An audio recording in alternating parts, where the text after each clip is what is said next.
Mega డిఎస్సీపై ఆధారాలతో చర్చకు రావాలని వైసీపీ నేతలకు ఎమ్మెల్సీ భూమిరెడ్డి రామ్గోపాల్ రెడ్డి శాప్ చైర్మన్ రవినాయుడు సవాల్ విసిరారు. డిఎస్సీలో అవకతవకలంటూ బియ్యం దొంగతో మాట్లాడిస్తున్నారని పరోక్షంగా పేర్ని నానిని ఉద్దేశించి విమర్శించారు. ఉపాధ్యాయ నియామకాలకు సంబంధించిన ఏదైనా అనుమానాలుంటే నిగ్గు తేల్చేదని నేను సిద్ధంగా ఉన్నా. మీ జగన్మోహన్ రెడ్డి గారిని చర్చకు రమ్మని చెప్పండి, నేను అన్ని సమాధానాలు చెప్తా అంటే బియ్యం దొంగ మాట్లాడతాడు. జగన్మోహన్ రెడ్డి కాదు, నేను వస్తాను లోకేష్ బాబుతో చర్చకని చెప్పి. నీ స్థాయి ఏంది, లోకేష్ బాబు గారి స్థాయి ఏంది అని అడుగుతా ఉన్నా. బియ్యం దొంగతో చర్చించేదానికి నేను సిద్ధంగా ఉన్నా. బందర్కు రమ్మనే వస్తాం, విజయవాడ బెంజిల్ సెంటర్కు రమ్మనే వస్తా. కూనా రవికుమార్ గారు ప్రెసిడెంట్ అయిన తర్వాత గాని టీజీ భరత్ గారు జూడో ప్రెసిడెంట్ అయినట్టు నువ్వు భావిస్తున్నావు కదా.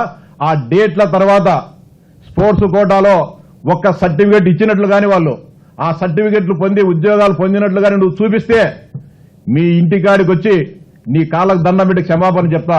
చెత్త కూతలకు యాకు పేరు నానని చెప్తా ఉన్నా. ఢిల్లీలో ఒక సమస్య ఉత్పన్నమైతే అక్కడ ఉన్న యువతంతా పోరాటం చేస్తే దానికేం మద్దతు తెలుపులా అయినా అక్కడేదో జరిగితే ఇక్కడ ఈయన రిజైన్ చేయాలంట. సిగ్గుందని అడుగుతున్నాం. మరి గ్రూప్ 1 కి జగన్మోహన్ రెడ్డి రిజైన్ చేశారా?